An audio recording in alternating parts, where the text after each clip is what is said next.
이게 문건이 2015년, 그러니까 이번에 새로 정무석실 캐비넷에서 발견된 거는 2015년 3월 2일부터 무려 2016년 11월까지 만들어진 문건이에요. 네, 우병우 전 수석의 이 재임 기간과 거의 일치하죠. 거의 일치를 하죠. 게다가 비서실장도 이원종, 김병기, 또 정무수석으로도 이제 조윤선 전 장관이 했던 그리고 현기환, 이재원 이런 분들이 정무실장도 했었고 수석도 했었고, 예를 들어 대표적으로 조윤선 수석 같은 경우에는 나는 처벌을 받고 있지만 최고비원에서도 정말 블랙리스트라는 주장은 참기 어려웠다라고 하면서 남편과 같이 눈물까지 흘렸잖아요. 네. 근데 이번에 캐비넷 문건에서 과연 이런 것들을 뒤집을 수 있는, 이분들이 억울하다는 주장이 사실 거짓 주장이라 악어의 눈물이다 이런 정도가 나올 수 있을까요? 네. 지금 이제 일부 문건에 대해서 홍남기 전 국무조정실장 그리고 당시 기획비서관, 정책조정수석비서관의 기획비서관이 그 사람이 이제 회의 자료를 본인이 기록하고 정리하느라고 이렇게 있었던 자료가 일부 같이 있는 것 같다라고 지금 얘기한 상황이지 않습니까? 그러니까 제가 봤을 때는 이 회의 기록 자체는 청와대에서 쓰임새 때문에 남겨둘 필요가 있었던 것 같습니다. 물론 이제 끝에는 파쇄해야 되는 게 맞지만 당시에는 이전 회의에서는 어디까지 얘기가 됐고 이전에는 어떤 식으로 됐고 그런 것들을 누군가는 정리를 해야지 그 역할을 하는 게 제 생각엔 이 기획비서관의 역할이고 그래서 일단 마지막 회의까지 그게 필요가 했기 때문에 거기 있었던 건 같습니다. 그래서 그리고 지금 이제 문서의 형태가 공문의 형태가 된다면 지금까지 안종범 전 수석의 업무수첩이나 김영한 전 수석의 업무수첩 그리고 이제 최근에 나온 박헌영 K스포츠재단 과장의 또 이제 자기 기록이나 이런 것들은 간접 증거 정도로밖에 인정 못 받았던 게 공문의 형태가 아니고 그리고 본인이 메모를 한 거기 때문에 본인 생각을 어디까지 적었는지를 잘 모를 내용이었는데 일단은 이제 공문의 형태 첫 번째, 그다음 두 번째는 거기에 나온 내용이 그동안 제기되던 안종범 업무수첩이나 이런 데 나온 것과 일치된다면 이 증거를 같이 완성해줘서 그동안 이 특검이나 검찰이 주장했던 바를 이제 말끔히 입증해 줄 것 같습니다. 그러니까 여러 가지 뭐 안종범 수석 수첩도 있고 이번에 나온 것도 있고 하니까 그런 것들이 겹쳐지면서 퍼즐처럼 될 수 있을 그러니까 것이다. 김기춘 전 실장이나 이런 사람들이 자기한테 불리한 내용이 나오면 그거는 그냥 안 수석이 모른다. 내 얘기 그거는 그냥 자기가 자기 생각 적은 거다 이런 식으로 지금 재판 과정에서 얘기했었거든요. 그런 부분에 대해서 이제 반박할 수 있는 결정적 증거가 나온 것이죠. 근데 그러려면 일단은 이 문건 자체를 써야 되는 게 당연한 얘기인데 최현일 평론가님, 네. 먼저 이게 제가 최현일 평론가님은 법 전문가가 아니니까 그렇죠. 일반인의 관점에서 어떻게 생각하는지 한번 여쭤보고 그거를 조대주 변호사님이 좀 해설을 좀 해주세요. 네네. 근데 이게 왜 제가 여쭤보냐면 청와대에서 이번에 발견된 거는 이게 단순 메모가 아니라 말씀하신 것처럼 공식 문건 형태이기 때문에 대통령 기록물일지도 모르기 때문에 함부로 네. 공개를 못한다고 했고 그렇죠. 정우택 원내대표는 이런 문건 공개 자체가 잘못된 것처럼 이게 정치적이다. 검찰에 고발을 하겠다. 청와대의 문건 공개를. 왜 이런 걸 생중계를 하냐. 네. 이런 식으로 나오고 있단 말이에요. 이거를 그럼 우리가 봐야 된다고 생각했어요? 못 본다고 생각했어요? 뭐 법적인 거는 조 변호사님이 설명을 해주실 거지만 그래서 일반인의 관점에서. 일반 국민의 관점에서 저는 그냥 일반인은 아니고요. 네. 추리 소설을 많이 읽어서 머리가 좋은 일반인으로 해주세요. 아니, 네. 추리소설 안 읽으신 분들도 머리 좋아요? 좀 이상한 또. 헤어스타일은 좋으세요? 네, 감사합니다. 그래서 이게 이 국민들이 알 권리가 당연히 있다. 하지만 이 절차적인 검토는 필요하다.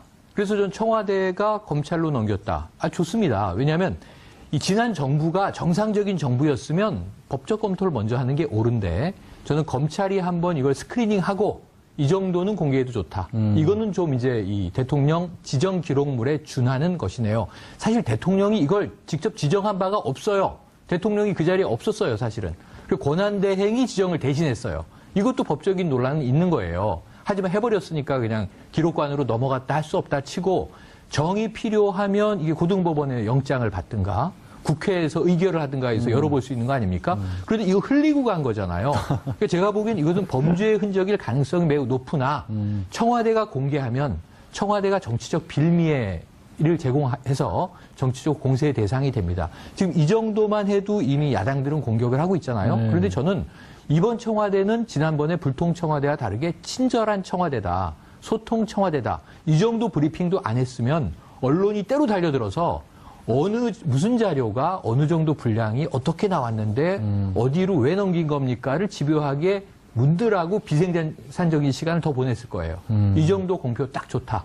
제가 보기에는 과한 이야기도 아닙니다. 이런 정도 내용은 공개할 수 있지만 목록만 이렇습니다. 하지만 거기에 이제 청와대가 몇 가지 팁을 달았어요. 뭐라고 지난번 거보다 더 세다.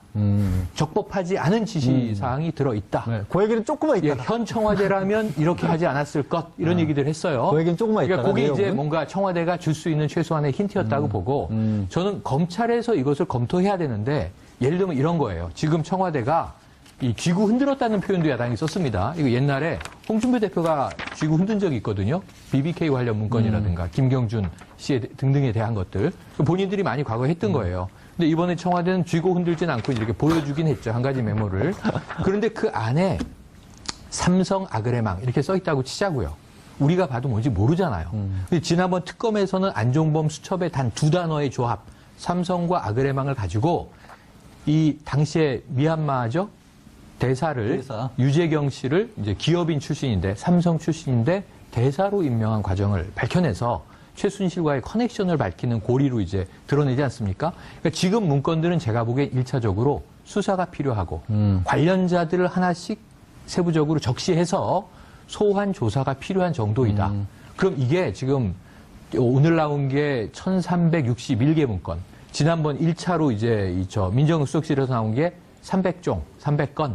그럼 4배가 넘는 건수예요. 이걸 조사하려면 저는 몇 년 걸릴 거라고 보는데 1차적으로는 핵심적인 내용들을 분류한 후에 여기에 대한 검찰 조사가 있고 나서 발표가 되는 절차가 옳다. 그래서 저는 이 일반 국민의 일원으로서 청와대는 매우 잘하고 있다. 적절하다. 이 정도까지 네. 힌트를 주는 정도, 그러니까 청와대에 내 그 발견된 거에 어떤 것들이 있는 정도입니다. 라만 알려주는 거까지는 괜찮다. 네.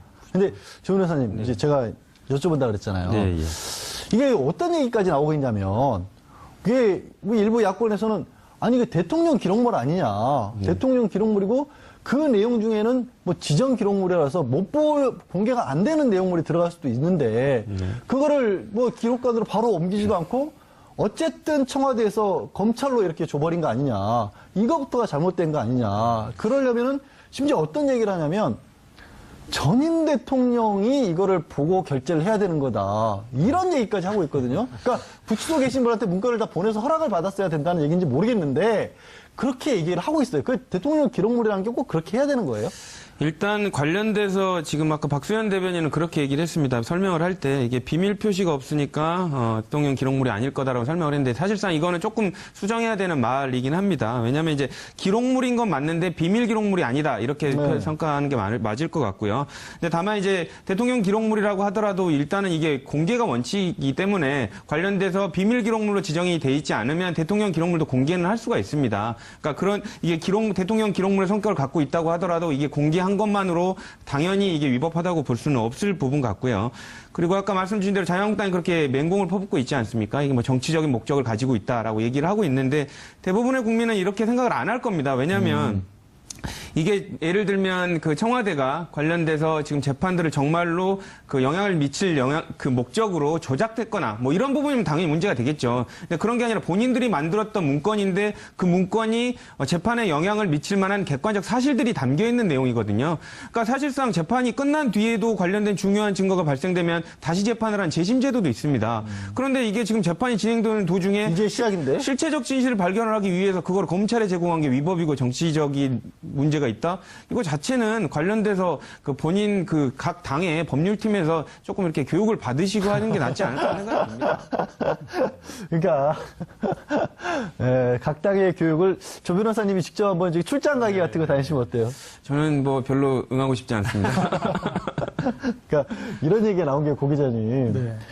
맨날 우리가 문건과 관련해서 참 많은 얘기들이 나와요. 뭐 대화록 공개를 할 때 그전에는 또 사실 노무현 전 대통령께서 이거를 만들었었는데 만드신 것 때문에 또 고초도 겪기도 했었고 왜 이게 유출이 된 게 문제다 뭐 초본은 뭐 대통령 기록물이다 아니다 뭐 얘기가 많은데 이게 정치적으로 이렇게 매번 이용되면 이걸 좀 바꿔야 된다 이런 주장들이 나올 법할 것 같은데 네. 일단은 노무현 전 대통령이 대통령 기록물법을 이렇게 강력하게 추진하고 그런 것들은 그 취지는 숨기는 게 목적이 아니라 남기고 공개하는 거.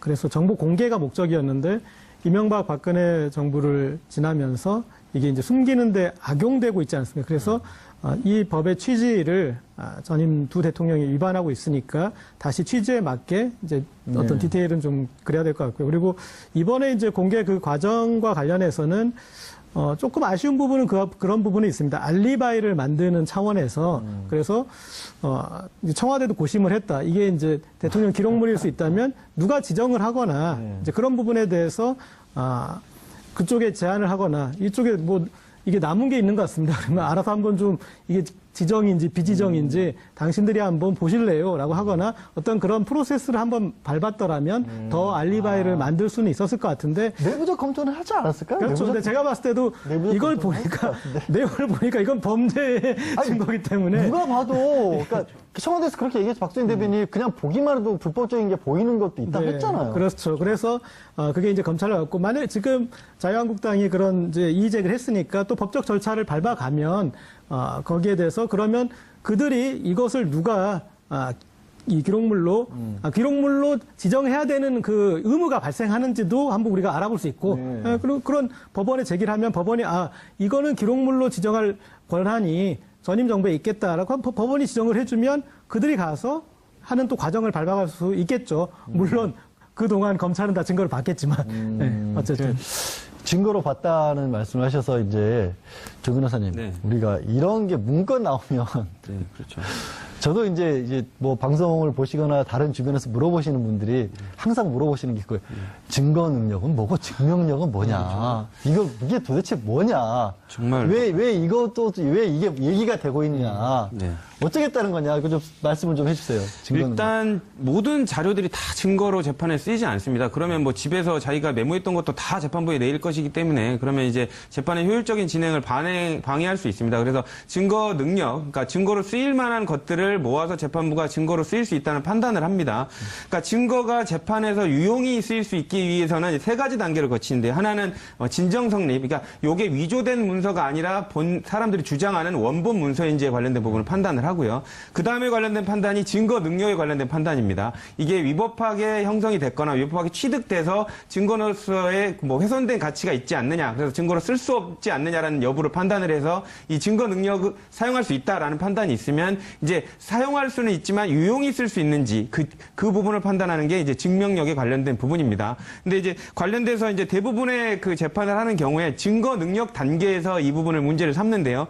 증거 능력이 그 문제가 있다라는 증거를 관련된 취득하는 데 있어서 증거 능력이 위법하다는 걸 증명해버리면 그게 아무리 중요한 자료라고 하더라도 관련된 재판에 사용할 수가 없기 때문에 위법한 증거가 돼버리는 거죠. 그래서 아마 지금 뭐 정문수석실에서 발견된 문건이라든지 이런 부분을 증거로 쓰면 안 된다는 주장을 하는 것도 이런 증거 능력을 날려버리면 아무리 그 내용에 무슨 내용이 담겨 있다고 하더라도 증거로 못 쓰는 효과를 누릴 수 있기 때문인 것 같습니다.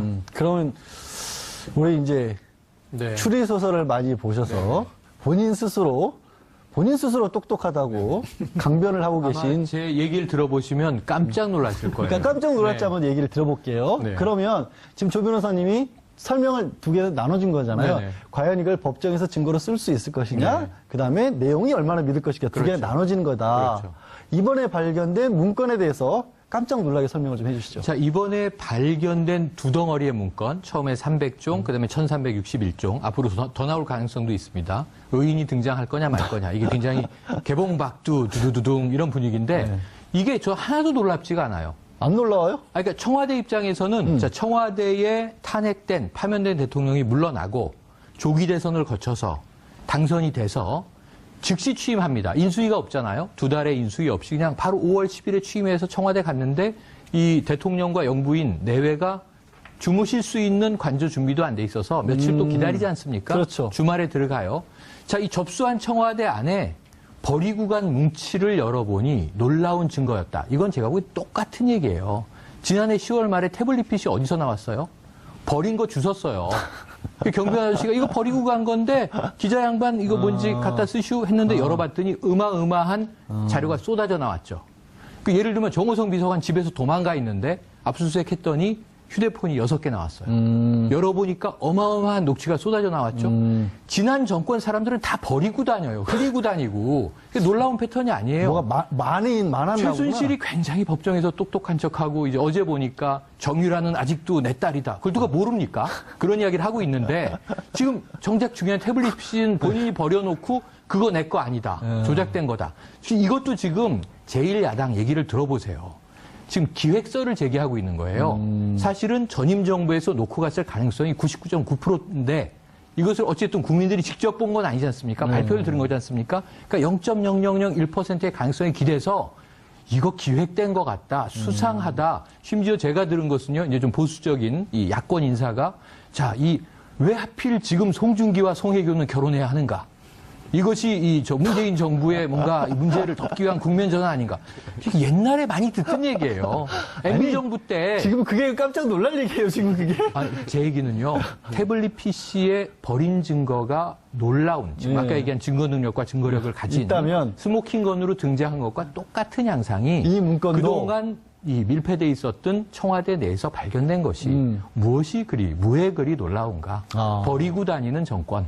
그러니까 아주 중요한 것들을 흘리고 다니는 정권. 혹시 제대로 청와대 쓰레기통도 좀 정보 뒤져봐야 되는 거 통제가 안 아닐까요? 되는 정권. 근데 이제 그거는 매일 비우지 않습니까? 아니, 환경미화 하는 저거 있잖아요. 뭐 직원들이. 재활용할 거 쌓아놨거나 연못 같은데 혹시 물 파보고 이래야 될 거 아닐까요? 좀 바보 같아요.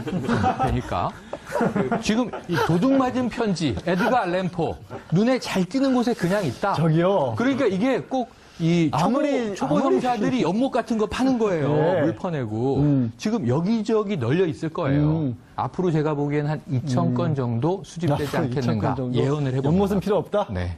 야권에서 요거를 방어하는 방법이 두 가지가 있습니다. 하나는 아예 그건 뭐 봤는데 나왔더라도 쓸데없는 내용이고 의미 없는 내용이다라고 주장하는 방법이 있고, 하나는 내용은 나는 모르겠고 어쨌든 그거 위법하게 취득한 거야라고 주장을 해야 됩니다. 근데 두 번째 방법 같은 경우에는 본인이 봐도 내용이 일리가 있는데 요거를 개별적으로 따질 경우에는 본인한테 불리할 게 예상이 되니까 취득 방법 자체로 증거 능력을 날려버리는 거거든요. 그렇기 못쓸 때문에 거다, 아예. 그러니까 이건 훼손된 거야라고 주장을 해야 되는데, 지금 자유한국당 본인들이 뽑아놓은 대통령이 탄핵된 상황에서 증거들이 나오는 건 본인들한테 불리할 것이거든요. 그렇기 때문에 요 덩어리는 어쨌든 내용은 모르겠고 불법적인 거다라고 이 취득 방법 자체가 어쨌든 공개한 것이라든지 이런 부분 기록물로 지정돼야 되는데 공개한 거, 이런 부분을 위법적인 걸로 이렇게 계속 이렇게 주장을 하는 것 같습니다.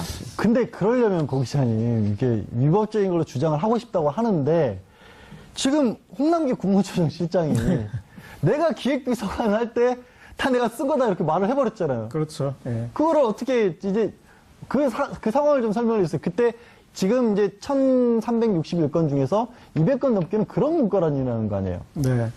그래서 지금 이제 작성자가 밝혀졌기 때문에 일단 홍준표 대표가 이 증거 능력 없을 거다라고 하면서 했던 얘기가 이건 누가 작성했는지도 모르고 였는데 전데요? 라고 지금 당시에 기획비서관이었던 분이 얘기를 했기 때문에 이제 이 문건 자체의 어떤 신뢰성에 그런 부분들이 이제 명확히 밝혀진 것 같고, 그리고 일반 국민들 시선으로 처음부터 보자면 그런 것 같습니다. 첫 번째는 야, 이거 잘 숨겼어야지. 첫 번째. 네. 그다음 두 번째는 상식적으로 봐서 그럼 그렇게 중요한 거였으면은 관리를 해서 지정이든 비지정이든 하고 가는 거, 이건 그냥 유실물인 거고, 유실물. 그래서 남은 것들을 버려야 되는 것 중에, 그러니까 남기고 간 것, 그런 버려야 되는 것 중에 봤더니 불법의 증거가 돼서 그냥 그렇게밖에 일반 국민들은 안 봐주실 것 같아요. 그리고 지금 야당이 가장 불리한 점은 제가 봤을 때 내용을 모른다라는 것. 그렇죠. 그게 가장 큰 단점인 것 같아요. 그래서 이제 앞으로 남은 내용이 밝혀지는 내용밖에 그 과정밖에 없는 거거든요. 그러면 지금 지금은 야당이 그나마 입구에이니까 이건 불법적인 어떤 증거기 때문에 증거 능력이 없어 이런 얘기를 할 수 있지. 거기서 이제 내용 하나하나들이 밝혀지면 이제는 쟁점들이지 않았습니까? 그 쟁점에 그동안 점으로 이어졌던 것을 선으로 이어버리는 거기 때문에 제가 봤을 때 이 지금 내용들은 어떤 우리가 역사로 보면 사초 정도의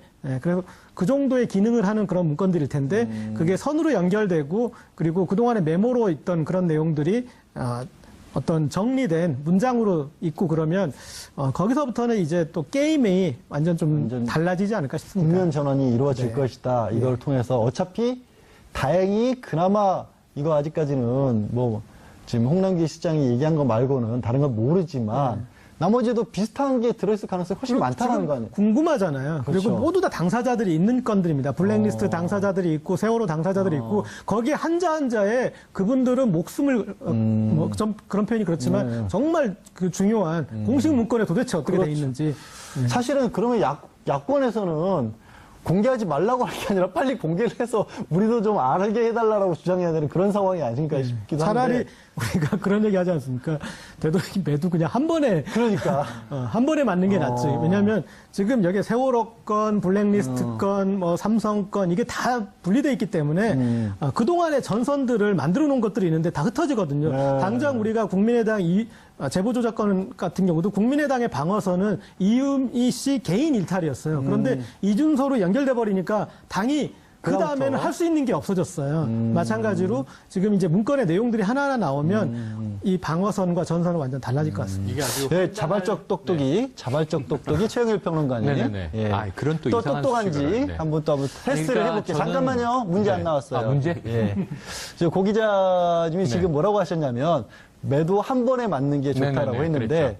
지금 매를 때릴 당사자로 이제 검찰 특수 일부가 배당이 됐어요. 그렇습니다. 그러니까 검찰 특수 일부에 배당한 의미 같은 것들을 좀 찾아볼 수가 있을까요, 혹시? 지금 일반적으로 형사나 특수 혹은 뭐 기획은 큰 의미가 없고 혹은 이제 이런 쪽에서 특수 일부가 그동안 주요 이 정권 관련 사건들을 늘 맡아오던 곳입니다. 그래서 배당은 당연히 되었는데 지금 문제는 이 다뤄야 할 사건의 범위가 너무나 넓다는 거죠. 아까 말씀하신 것 외에도 위안부 합의 문제도 있고요. 국정 역사교과서 문제도 있고요. 그러니까 이게 정무수석실에서 발견된 통이기는 하지만 지금 행정요원의 이 책상 및 서랍 캐비넷에서 나온 거라는 건데요. 문제는 이거는 교문위도 연결돼 있고 외교도 연결돼 있고 굉장히 다양해요. 이 중에서 홍남기 국무조정실장이 내가 기획비서관 시절에 작성한 것 맞다. 이 중에 일부입니다. 그러면 전부 굉장히 모든 수석실이 연결돼 있고 정무수석실로 이게 모인 것인지 아니면 파쇄하려고 대기하던 문서가 여기 집약돼 있다가 파쇄가 안 되고 들어갔다가 나온 것인지 이건 좀 면밀히 조사가 필요한데 제가 이 중에서 하나만 한 번에 맞을 수 있는 매가 아니에요. 이게 제가 몇 년 동안 분석이 될 거예요. 너무 가혹한데? 특수 일부가 수사하려고 해도 이걸 한 큐에 끝낼 수가 없어요. 여기 이 안에 제가 제일 흥미롭게 보는 건 방송 관련 지침들이 있습니다. 다이빙 벨. 그럼 그 다큐멘터리 영화 한 편에 대해서 세월호의 큰 부분 중에 한 조각이에요. 다이빙 벨은. 이상호 기자가 개인적으로 만든 이게 독립영화 상영하려고 하다가 이 영화 한 조각 때문에 부산국제영화제가 파탄이 그렇죠. 납니다. 아직까지도 이런 회복이 거 안 되고 보죠. 있죠. 그리고 굉장히 일파만파로 지난 정부가 아주 이상한 것이 아주 지엽적인 거 하나 때문에 그야말로 정말 빈대 하나 잡으려고 초가상간 불태우는 짓을 계속 벌이거든요. 그 중에 하나가 제가 방송인데 예를 들어볼게요. 예를 들면 자 고재열 기자 이렇게 이름이 써 있고 진보 매체에 침투한 우리 측 언더커버 이런 문장이 하나 나오잖아요. 그럼 이게 굉장히 커져요. 그리고 이런 게 써 있을 수 있어요. 양지열 변호사 종편 출연 많이 시킬 것 이런 게 써 있게 되면 왜 나를? 네네. 왜냐하면 우리 편이니까. 얘가 이상한데? 네.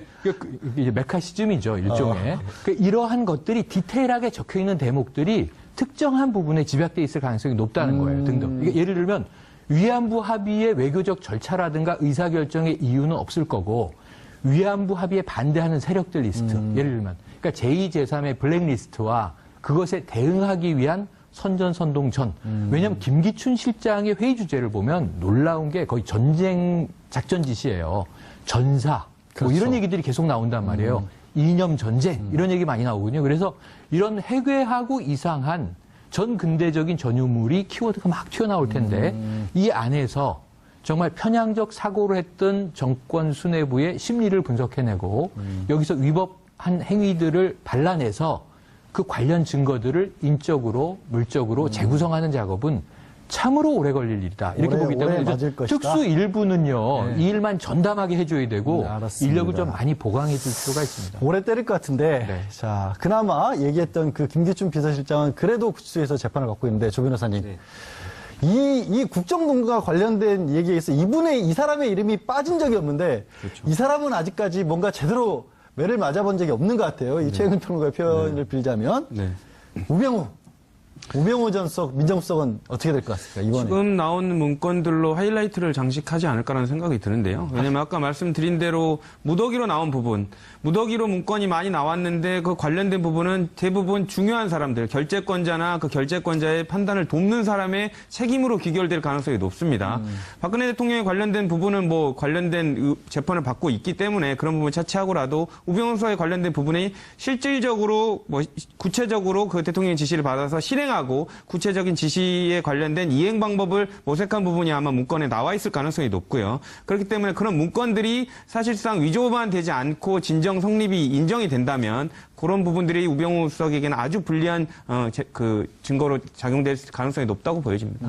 결국에는 우 전 수석 같은 경우에도 정말 이번에만큼은 빠져나갈 수 없을지 모른다라는 조심스러움을 느끼는데, 고 기자님도 그렇게 생각해서 짧게 한마디, 우병우에 관해서는 어떻게 생각하세요? 우병우요. 저는 그동안 이제 박근혜 최순실 국정농단의 그 범죄가 어떻게 기획되고 어떻게 그러니까 실행 단계는 지금 많이 밝혀졌는데 기획 단계가 밝혀지지 않았습니까? 네. 그런데 기획 단계가 이제 잘 밝혀질 것 같습니다. 아, 여기에 나오는 이분에 의한 기획 단계가 밝혀질까? 우리 똑똑이 최영일 평론가도 짧게 말씀드리면요. 우병우가 어떻게 될 것인가? 우병우 전 수석은 이제 헤어날 수 없는 수렁에 빠져들었다. 이번 문건이 이제 터져 나오면서 플러스 전 우병우에서 끝나지 않습니다. 시야를 좀 크게 가지시면 일전에 MB 시절 2011년에 그 SNS 선거 영향력 진단 및 고려사항 국정원에서 만들어서 김효재 정무수석에 보고했던 거 행정관이 715개 문건 들고 나왔거든요. MB 정부 말에. 이거하고 어제 JTBC 보도까지 엮어서 이번 문서를 다 보시면 황교안 권한대행 초기 법무부 장관 피해가기 어려워 보입니다. 우병우와 묶음이죠. 마지막에 본인이 실제로 똑똑할 수도 있다라는 약간의 증거 힌트를 주면서 힌트를. 어떻게 될지는 두고 보겠습니다. 다음 주에 계속. 예, 다음 주에 계속. 예. 지금까지 이제 국정원 임과장 사망 미스터리와 청와대 캐비넷 문건 발견 후 정치권과 국정농단 재판에 미친 파장을 짚어봤습니다. 어떻게 보셨습니까? 사실 판단은 시청자 여러분 그리고 현명한 시민의 몫이겠죠. 현명한 시민을 위한 시사 토크쇼 정봉주의 품격시대 오늘은 여기서 마치겠습니다. 이게 문건이 2015년, 그러니까 이번에 새로 정무석실 캐비넷에서 발견된 거는 2015년 3월 2일부터 무려 2016년 11월까지 만들어진 문건이에요. 네, 우병우 전 수석의 이 재임 기간과 거의 일치하죠. 거의 일치를 하죠. 게다가 비서실장도 이원종, 김병기, 또 정무수석으로도 이제 조윤선 전 장관이었던 그리고 현기환, 이재원 이런 분들이 정무실장도 했었고 수석도 했었고, 예를 들어 대표적으로 조윤선 수석 같은 경우에는 나는 처벌을 받고 있지만 최고비언에서도 정말 블랙리스트라는 주장은 참기 어려웠다라고 하면서 남편과 같이 눈물까지 흘렸잖아요. 네. 근데 이번에 캐비넷 문건에서 과연 이런 것들을 뒤집을 수 있는, 이분들이 억울하다는 주장이 사실 거짓 주장이라 악어의 눈물이다 이런 정도가 나올 수 있을까요? 네. 지금 이제 일부 문건에 대해서 홍남기 전 국무조정실장 그리고 당시 기획비서관 정책조정수석비서관의 기획비서관이 그 사람이 이제 회의 자료를 본인이 기록하고 정리하느라고 이렇게 있었던 자료가 일부 같이 있는 것 같다라고 지금 얘기한 상황이지 않습니까? 그러니까 제가 봤을 때는 이 회의 기록 자체는 청와대에서 쓰임새 때문에 남겨둘 필요가 있었던 것 같습니다. 물론 이제 끝에는 파쇄해야 되는 게 맞지만 당시에는 이전 회의에서는 어디까지 얘기가 됐고 이전에는 어떤 식으로 됐고 그런 것들을 누군가는 정리를 해야지 그 역할을 하는 게 제 생각엔 이 기획비서관의 역할이고 그래서 일단 마지막 회의까지 그게 필요가 했기 때문에 거기 있었던 건 같습니다. 그래서 그리고 지금 이제 문서의 형태가 공문의 형태가 된다면 지금까지 안종범 전 수석의 업무수첩이나 김영한 전 수석의 업무수첩 그리고 이제 최근에 나온 박헌영 K스포츠재단 과장의 또 이제 자기 기록이나 이런 것들은 간접 증거 정도로밖에 인정 못 받았던 게 공문의 형태가 아니고 그리고 본인이 메모를 한 거기 때문에 본인 생각을 어디까지 적었는지를 잘 모를 내용이었는데 일단은 이제 공문의 형태 첫 번째, 그다음 두 번째는 거기에 나온 내용이 그동안 제기되던 안종범 업무수첩이나 이런 데 나온 것과 일치된다면 이 증거를 같이 완성해줘서 그동안 이 특검이나 검찰이 주장했던 바를 이제 말끔히 입증해 줄 것 같습니다. 그러니까 여러 가지 뭐 안종범 수석도 있고 이번에 나온 것도 있고 하니까 그런 것들이 겹쳐지면서 퍼즐처럼 될 수 그렇죠. 있을 그러니까 것이다. 김기춘 전 실장이나 이런 사람들이 자기한테 불리한 내용이 나오면 그거는 그냥 안수석이 모른다. 내 얘기 그거는 그냥 자기가 자기 생각 적은 거다 이런 식으로 지금 재판 과정에서 얘기했었거든요. 그런 부분에 대해서 이제 반박할 수 있는 결정적 증거가 나온 것이죠. 근데 그러려면 일단은 이 문건 자체를 써야 되는 게 당연한 얘기인데 최현일 평론가님 먼저 이게 제가 최현일 평론가님은 법 전문가가 아니니까 그렇죠. 일반인의 관점에서 어떻게 생각하는지 한번 여쭤보고 그거를 조대주 변호사님이 좀 해설을 좀 해주세요. 네네. 근데 이게 왜 제가 여쭤보냐면 청와대에서 이번에 발견된 거는 이게 단순 메모가 아니라 말씀하신 것처럼 공식 문건 형태이기 때문에 대통령 기록물일지도 모르기 때문에 함부로 공개를 못한다고 했고 그렇죠. 정우택 원내대표는 이런 문건 공개 자체가 잘못된 것처럼 이게 정치적이다. 검찰이 고발을 하겠다. 청와대의 문건 공개를. 왜 이런 걸 생중계를 하냐. 이런 식으로 나오고 있단 말이에요. 이거를 그럼 우리가 봐야 된다고 생각하세요? 못 본다고 생각했어요. 뭐 법적인 거는 조 변호사님이 설명을 해 주실 거지만 그래서 일반인의 이제 관점에서. 일반 국민의 관점에서 저는 그냥 일반인은 아니고요. 네. 추리 소설을 많이 읽어서 머리가 좋은 일반인으로 해주세요. 아니, 네. 추리소설 안 읽으신 분들도 머리 좋아요. 이거 뭐 그럼 좀 이상한 또. 헤어스타일은 좋으세요. 네, 감사합니다. 그래서 이게 이 국민들이 알 권리가 당연히 있다. 하지만 이 절차적인 검토는 필요하다. 그래서 전 청와대가 검찰로 넘겼다. 좋습니다. 왜냐하면 이 지난 정부가 정상적인 정부였으면 법적 검토를 먼저 하는 게 옳은데 저는 검찰이 한번 이걸 스크리닝하고 이 정도는 공개해도 좋다. 이거는 좀 이제 이 대통령 지정 기록물에 준하는 것이네요. 사실 대통령이 이걸 직접 지정한 바가 없어요. 대통령이 그 자리에 없었어요, 사실은.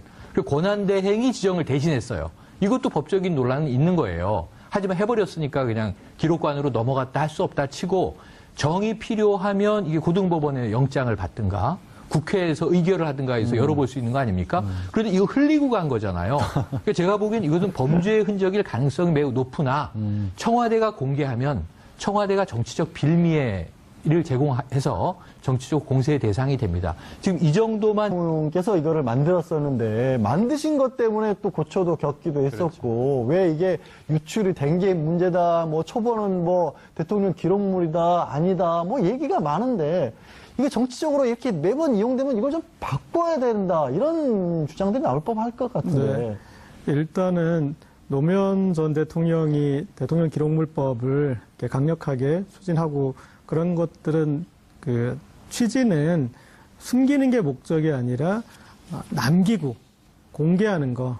그래서 정보 공개가 목적이었는데 이명박 박근혜 정부를 지나면서 이게 이제 숨기는데 악용되고 있지 않습니까? 그래서 이 법의 취지를 전임 두 대통령이 위반하고 있으니까 다시 취지에 맞게 이제 어떤 디테일은 좀 그래야 될 것 같고요. 그리고 이번에 이제 공개 그 과정과 관련해서는 조금 아쉬운 부분은 그런 부분이 있습니다. 알리바이를 만드는 차원에서 그래서 청와대도 고심을 했다. 이게 이제 대통령 기록물일 수 있다면 누가 지정을 하거나 이제 그런 부분에 대해서 그쪽에 제안을 하거나 이쪽에 뭐 이게 남은 게 있는 것 같습니다. 그러면 알아서 한번 좀 이게 지정인지 비지정인지 당신들이 한번 보실래요? 라고 하거나 어떤 그런 프로세스를 한번 밟았더라면 더 알리바이를 만들 수는 있었을 것 같은데 내부적 검토는 하지 않았을까요? 그렇죠. 근데 제가 봤을 때도 이걸 보니까 내용을 보니까 이건 범죄의 증거기 때문에 누가 봐도 그러니까 청와대에서 그렇게 얘기해서 박수현 대변인이 그냥 보기만 해도 불법적인 게 보이는 것도 있다고 했잖아요. 그렇죠. 그래서 그게 이제 검찰로 갔고 만약에 지금 자유한국당이 그런 이제 이의제기를 했으니까 또 법적 절차를 밟아가면 거기에 대해서 그러면 그들이 이것을 누가 이 기록물로 기록물로 지정해야 되는 그 의무가 발생하는지도 한번 우리가 알아볼 수 있고 그리고 그런 법원에 제기를 하면 법원이 이거는 기록물로 지정할 권한이 전임 정부에 있겠다라고 법원이 지정을 해주면 그들이 가서 하는 또 과정을 밟아갈 수 있겠죠. 물론 그동안 검찰은 다 증거를 받겠지만 네, 어쨌든 증거로 봤다는 말씀을 하셔서 이제 조 변호사님, 네. 우리가 이런 게 문건 나오면 네, 그렇죠. 저도 이제 뭐 방송을 보시거나 다른 주변에서 물어보시는 분들이 항상 물어보시는 게 그거예요. 증거 능력은 뭐고 증명력은 뭐냐? 이게 도대체 뭐냐? 정말. 왜 이것도 왜 이게 얘기가 되고 있냐? 네. 어쩌겠다는 거냐? 그 좀 말씀을 좀 해주세요. 증거 능력. 일단 모든 자료들이 다 증거로 재판에 쓰이지 않습니다. 그러면 뭐 집에서 자기가 메모했던 것도 다 재판부에 내일 것이기 때문에 그러면 이제 재판의 효율적인 진행을 방해할 수 있습니다. 그래서 증거 능력, 그러니까 증거로 쓰일 만한 것들을 모아서 재판부가 증거로 쓰일 수 있다는 판단을 합니다. 그러니까 증거가 재판에서 유용히 쓰일 수 있기 위해서는 세 가지 단계를 거치는데 하나는 진정 성립, 그러니까 이게 위조된 문서가 아니라 사람들이 주장하는 원본 문서인지에 관련된 부분을 판단을 하고요. 그 다음에 관련된 판단이 증거 능력에 관련된 판단입니다. 이게 위법하게 형성이 됐거나 위법하게 취득돼서 증거로서의 뭐 훼손된 가치가 있지 않느냐, 그래서 증거로 쓸 수 없지 않느냐라는 여부를 판단을 해서 이 증거 능력을 사용할 수 있다라는 판단이 있으면 이제 사용할 수는 있지만 유용히 쓸 수 있는지 그 부분을 판단하는 게 이제 증명력에 관련된 부분입니다. 근데 이제 관련돼서 이제 대부분의 그 재판을 하는 경우에 증거 능력 단계에서 이 부분을 문제를 삼는데요. 증거 능력이 그 문제가 있다라는 증거를 관련된 취득하는 데 있어서 증거 능력이 위법하다는 걸 증명해버리면 그게 아무리 중요한 자료라고 하더라도 관련된 재판에 사용할 수가 없기 때문에 위법한 증거가 돼버리는 거죠. 그래서 아마 지금 뭐 정문수석실에서 발견된 문건이라든지 이런 부분을 증거로 쓰면 안 된다는 주장을 하는 것도 이런 증거 능력을 날려버리면 아무리 그 내용에 무슨 내용이 담겨 있다고 하더라도 증거로 못 쓰는 효과를 누릴 수 있기 때문인 것 같습니다. 그러면 우리 이제 네. 추리 소설을 많이 보셔서 본인 스스로 똑똑하다고 강변을 하고 아마 계신. 제 얘기를 들어보시면 깜짝 놀라실 거예요. 그러니까 깜짝 놀랄지 한번 얘기를 들어볼게요. 네. 그러면 지금 조 변호사님이 설명을 두 개 나눠준 거잖아요. 네네. 과연 이걸 법정에서 증거로 쓸 수 있을 것이냐, 네. 그 다음에 내용이 얼마나 믿을 것이냐, 두 개가 그렇죠. 나눠진 거다. 그렇죠. 이번에 발견된 문건에 대해서 깜짝 놀라게 설명을 좀 해주시죠. 자, 이번에 발견된 두 덩어리의 문건, 처음에 300종, 그다음에 1361종, 앞으로 더 나올 가능성도 있습니다. 의인이 등장할 거냐 말 거냐. 이게 굉장히 개봉박두, 두두두둥 이런 분위기인데 네. 이게 저 하나도 놀랍지가 않아요. 안 놀라워요? 그러니까 청와대 입장에서는 자, 청와대에 탄핵된, 파면된 대통령이 물러나고 조기 대선을 거쳐서 당선이 돼서 즉시 취임합니다. 인수위가 없잖아요. 두 달의 인수위 없이 그냥 바로 5월 10일에 취임해서 청와대 갔는데 그러면 지금 이 과정, 지금은 야당 그나마 입구에이니까 이건 불법적인 어떤 증거기 때문에 증거 능력이 없어 이런 얘기를 할 수 있지. 거기서 이제 내용 하나하나들이 밝혀지면 이제는 쟁점들이지 않았습니까? 그 쟁점에 그동안 점으로 이어졌던 것을 선으로 이어버리는 거기 때문에 제가 봤을 때 이 지금 내용들은 어떤 우리가 역사로 보면 사초 정도의 그래서 그 정도의 기능을 하는 그런 문건들일 텐데 그게 선으로 연결되고 그리고 그동안의 메모로 있던 그런 내용들이 어떤 정리된 문장으로 있고 그러면 거기서부터는 이제 또 게임이 완전 좀 달라지지 않을까 싶습니다. 국면 전환이 이루어질 네. 것이다. 이걸 통해서 어차피 다행히 그나마 이거 아직까지는 뭐 지금 홍남기 시장이 얘기한 거 말고는 다른 건 모르지만 나머지도 비슷한 게 들어있을 가능성이 훨씬 많다는 거 아니에요? 궁금하잖아요. 그렇죠. 그리고 모두 다 당사자들이 있는 건들입니다. 블랙리스트 당사자들이 있고 세월호 당사자들이 있고 거기에 한자 한자에 그분들은 목숨을 뭐 좀 그런 표현이 그렇지만 네. 정말 그 중요한 공식 문건에 도대체 어떻게 돼 그렇죠. 있는지 사실은 그러면 야권에서는 공개하지 말라고 할 게 아니라 빨리 공개를 해서 우리도 좀 알게 해달라고 주장해야 되는 그런 상황이 아닌가 싶기도 한데. 차라리 우리가 그런 얘기 하지 않습니까? 되도록이 매도 그냥 한 번에 그러니까. 한 번에 맞는 게 낫지. 왜냐하면 지금 여기 세월호 건, 블랙리스트 건, 뭐 삼성 건 이게 다 분리돼 있기 때문에 그동안의 전선들을 만들어 놓은 것들이 있는데 다 흩어지거든요. 네. 당장 우리가 국민의당 제보조작건 같은 경우도 국민의당의 방어선은 이유미 씨 개인 일탈이었어요. 그런데 이준서로 연결돼 버리니까 당이 그 다음에는 할 수 있는 게 없어졌어요. 마찬가지로 지금 이제 문건의 내용들이 하나하나 나오면 이 방어선과 전선은 완전 달라질 것 같습니다. 이게 아주 네, 자발적 똑똑이 최영일 평론가님. 네네네. 예. 그런 또 또 이상한 똑똑한지 수식어를, 네. 한번 테스트를 그러니까 해볼게요. 저는- 잠깐만요. 문제 네. 안 나왔어요. 문제? 예. 고 기자님이 네. 지금 뭐라고 하셨냐면 매도 한 번에 맞는 게 좋다라고 네네네, 했는데 그랬죠. 지금 매를 때릴 당사자로 이제 검찰 특수 일부가 배당이 됐습니다. 그렇습니다. 그렇습니다. 그러니까 검찰 특수 일부에 배당한 의미 같은 것들을 좀 찾아볼 수가 있을까요, 혹시? 지금 일반적으로 형사나 특수 혹은 뭐 기획은 큰 의미가 없고 혹은 이제 이런 쪽에서 특수 일부가 그동안 주요 이 정권 관련 사건들을 늘 맡아오던 곳입니다. 그래서 배당은 당연히 되었는데 지금 문제는 이 다뤄야 할 사건의 범위가 너무나 넓다는 거죠. 아까 말씀하신 것 외에도 위안부 합의 문제도 있고요. 국정 역사교과서 문제도 있고요. 그러니까 이게 정무수석실에서 발견된 통이기는 하지만 지금 행정요원의 이 책상 및 서랍 캐비넷에서 나온 거라는 건데요. 문제는 이거는 교문위도 연결돼 있고 외교도 연결돼 있고 굉장히 다양해요. 이 중에서 홍남기 국무조정실장이 내가 기획비서관 시절에 작성한 것 맞다. 이 중에 일부입니다. 그러면 전부 굉장히 모든 수석실이 연결돼 있고 정무수석실로 이게 모인 것인지 아니면 파쇄하려고 대기하던 문서가 여기 집약돼 있다가 파쇄가 안 되고 들어갔다가 나온 것인지 이건 좀 면밀히 조사가 필요한데 제가 이 중에서 하나만 한 번에 맞을 수 있는 매가 아니에요. 이게 제가 몇 년 동안 분석이 될 거예요. 너무 가혹한데? 특수일부가 수사하려고 해도 이걸 한 큐에 끝낼 수가 없어요. 여기 이 안에 제가 제일 흥미롭게 보는 건 방송 관련 지침들이 있습니다. 다이빙 벨. 그럼 그 다큐멘터리 영화 한 편에 대해서 세월호의 큰 부분 중에 한 조각이에요. 다이빙 벨은. 이상호 기자가 개인적으로 만든 이게 독립영화 상영하려고 하다가 이 영화 한 조각 때문에 부산국제영화제가 파탄이 그렇죠. 납니다. 아직까지도 회복이 안 되고 보죠. 있죠. 그리고 굉장히 일파만파로 지난 정부가 아주 이상한 것이 아주 지엽적인 거 하나 때문에 그야말로 정말 빈대 하나 잡으려고 초가상간 불태우는 짓을 계속 벌이거든요. 그 중에 하나가 제가 방송인데 예를 들어볼게요. 예를 들면 자 고재열 기자 이렇게 이름이 써 있고 진보 매체에 침투한 우리 측 언더커버. 이런 문장이 하나 나오잖아요. 그럼 이게 굉장히 커져요. 그리고 이런 게 써 있을 수 있어요. 양지열 변호사 종편 출연 많이 시킬 것. 이런 게 써 있게 되면. 왜 나를? 네네. 왜냐하면 우리 편이니까. 얘가 이상한데? 네. 이제 메카시즘이죠, 일종의. 이러한 것들이 디테일하게 적혀 있는 대목들이 특정한 부분에 집약돼 있을 가능성이 높다는 거예요, 등등. 이게 예를 들면 위안부 합의의 외교적 절차라든가 의사결정의 이유는 없을 거고 위안부 합의에 반대하는 세력들 리스트, 예를 들면 그러니까 제2, 제3의 블랙리스트와 그것에 대응하기 위한 선전선동전. 왜냐하면 김기춘 실장의 회의 주제를 보면 놀라운 게 거의 전쟁 작전 지시예요.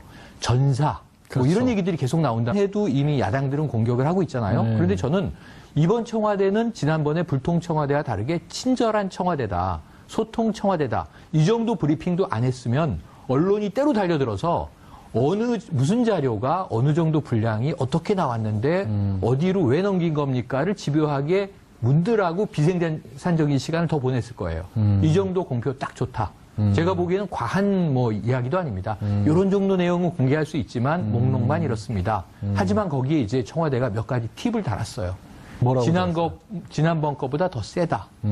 적법하지 않은 지시사항이 들어있다. 네, 그 얘기는 조금만 있다가. 예, 현 청와대라면 이렇게 하지 않았을 것 이런 얘기들 했어요. 그 얘기는 조금만 그러니까 있다가. 그게 이제 내용은. 뭔가 청와대가 줄 수 있는 최소한의 힌트였다고 보고 저는 검찰에서 이것을 검토해야 되는데 예를 들면 이런 거예요. 지금 청와대가 이 쥐구 흔들었다는 표현도 야당이 썼습니다. 이거 옛날에 홍준표 대표가 쥐구 흔든 적이 있거든요. BBK 관련 문건이라든가 김경준 씨 등등에 대한 것들 본인들이 많이 과거에 했던 거예요. 근데 이번에 청와대는 쥐고 흔들진 않고 이렇게 보여주긴 했죠. 한 가지 메모를.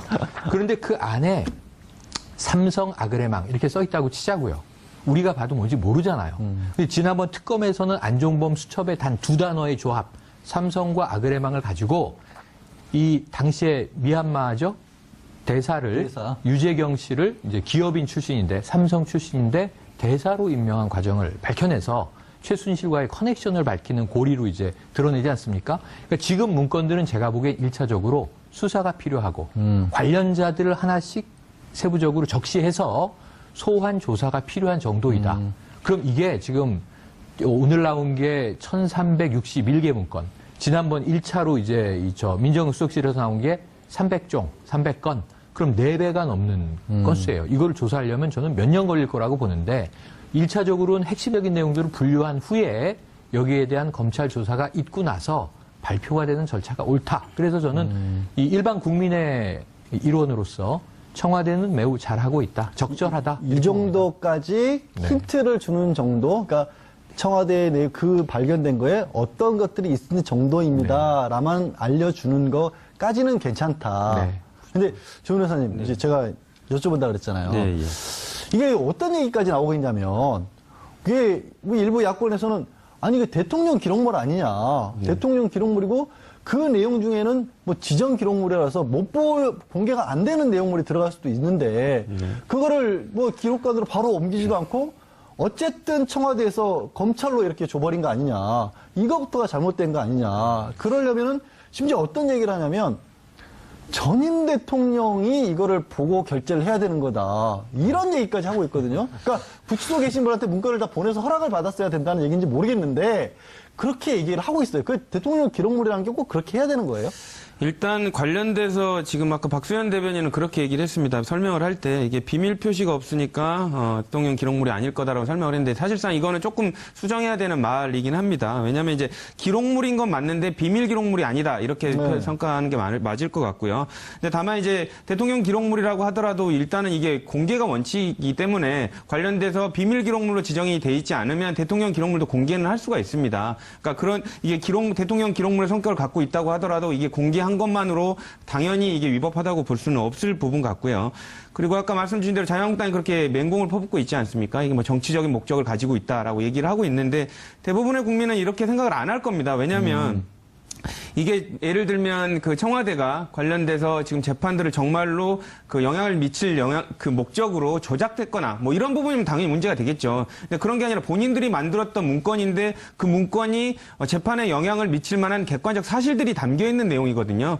그러니까 사실상 재판이 끝난 뒤에도 관련된 중요한 증거가 발생되면 다시 재판을 한 재심 제도도 있습니다. 그런데 이게 지금 재판이 진행되는 도중에 이제 시작인데? 실체적 진실을 발견하기 위해서 그걸 검찰에 제공한 게 위법이고 정치적인 문제가 있다?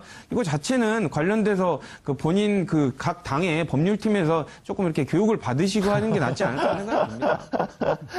그러니까 각 당의 교육을 조 변호사님이 직접 한번 출장 가기 같은 거 다니시면 어때요? 저는 뭐 별로 응하고 싶지 않습니다. 그러니까 이런 얘기가 나온 게 고 기자님. 네. 맨날 우리가 문건과 관련해서 참 많은 얘기들이 나와요. 뭐 대화록 공개를 할 때 그전에는 또 사실 노무현 전 대통령 이 대통령과 영부인 내외가 주무실 수 있는 관저 준비도 안 돼 있어서 며칠 또 기다리지 않습니까? 그렇죠. 주말에 들어가요. 자, 이 접수한 청와대 안에 버리고 간 뭉치를 열어보니 놀라운 증거였다. 이건 제가 보기 똑같은 얘기예요. 지난해 10월 말에 태블릿 PC 어디서 나왔어요? 버린 거 주웠어요.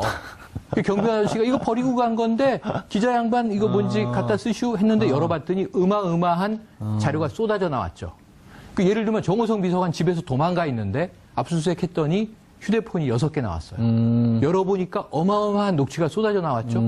지난 정권 사람들은 다 버리고 다녀요. 흐리고 다니고. 놀라운 패턴이 아니에요. 뭐가 많았나 보구나. 최순실이 굉장히 법정에서 똑똑한 척하고 이제 어제 보니까 정유라는 아직도 내 딸이다. 그걸 누가 모릅니까? 그런 이야기를 하고 있는데 지금 정작 중요한 태블릿 PC는 본인이 버려놓고 그거 내 거 아니다. 조작된 거다. 이것도 지금 제1야당 얘기를 들어보세요. 지금 기획서를 제기하고 있는 거예요. 사실은 전임 정부에서 놓고 갔을 가능성이 99.9%인데 이것을 어쨌든 국민들이 직접 본 건 아니지 않습니까? 발표를 들은 거지 않습니까? 그러니까 0.0001%의 가능성이 기대서 이거 기획된 것 같다, 수상하다. 심지어 제가 들은 것은요, 이제 좀 보수적인 이 야권 인사가 자, 왜 하필 지금 송중기와 송혜교는 결혼해야 하는가? 이것이 문재인 정부의 뭔가 문제를 덮기 위한 국면 전환 아닌가. 옛날에 많이 듣던 얘기예요. MB 정부 때. 지금 그게 깜짝 놀랄 얘기예요, 지금 그게. 제 얘기는요. 태블릿 PC에 버린 증거가 놀라운, 지금 아까 얘기한 증거 능력과 증거력을 가진 있다면 스모킹건으로 등장한 것과 똑같은 양상이 이 문건도 그동안 이 밀폐돼 있었던 청와대 내에서 발견된 것이 무엇이 왜 그리 놀라운가. 버리고 다니는 정권. 그러니까 아주 중요한 것들을 흘리고 다니는 정권. 혹시 청와대 쓰레기통도 좀 정보 뒤져봐야 되는 거 통제가 안 아닐까요? 되는 정권. 근데 이제 그거는 매일 비우지 않습니까? 아니 환경미화하는 저거 있잖아요. 뭐 직원분들이. 재활용할 쌓아놨거나 연못 같은데 혹시 물 파보고 이래야 될 거 아닐까요? 좀 바보 같아요. 그러니까 지금 이 도둑 맞은 편지, 에드가 알렌포 눈에 잘 띄는 곳에 그냥 있다. 저기요. 그러니까 이게 꼭 이 초보 형사들이 연못 같은 거 파는 거예요. 네. 물 퍼내고 지금 여기저기 널려 있을 거예요. 앞으로 제가 보기엔 한 2,000건 정도 수집되지 앞으로 2,000건 않겠는가 정도? 예언을 해봅니다. 연못은 필요 없다? 네. 야권에서 요거를 방어하는 방법이 두 가지가 있습니다. 하나는 아예 그건 뭐 봤는데 나왔더라도 쓸데없는 내용이고 의미 없는 내용이다라고 주장하는 방법이 있고, 하나는 내용은 나는 모르겠고 어쨌든 그거 위법하게 취득한 거야라고 주장을 해야 됩니다. 근데 두 번째 방법 같은 경우에는 본인이 봐도 내용이 일리가 있는데 요거를 개별적으로 따질 경우에는 본인한테 불리할 게 예상이 되니까 취득 방법 자체로 증거 능력을 날려버리는 거거든요. 그렇기 못쓸 때문에 거다, 아예. 예, 그러니까 요건 아예 훼손된 거야라고 주장을 해야 되는데, 지금 자유한국당 본인들이 뽑아놓은 대통령이 탄핵된 상황에서 증거들이 나오는 건 본인들한테 불리할 것이거든요. 그렇기 때문에 요 덩어리는 어쨌든 내용은 모르겠고 불법적인 거다라고 이 취득 방법 자체가 어쨌든 공개한 것이라든지 이런 부분 기록물로 지정돼야 되는데 공개한 거, 이런 부분을 위법적인 걸로 이렇게 계속 이렇게 주장을 하는 것 같습니다. 근데 그러려면 고 기자님 이게 위법적인 걸로 주장을 하고 싶다고 하는데 지금 홍남기 국무조정 실장이 내가 기획비서관 할 때 다 내가 쓴 거다 이렇게 말을 해버렸잖아요. 그렇죠. 예. 그거를 어떻게 이제 그 상황을 좀 설명해 주세요. 그때 지금 이제 1361건 중에서 200건 넘게는 그런 문건이라는 거 아니에요? 네.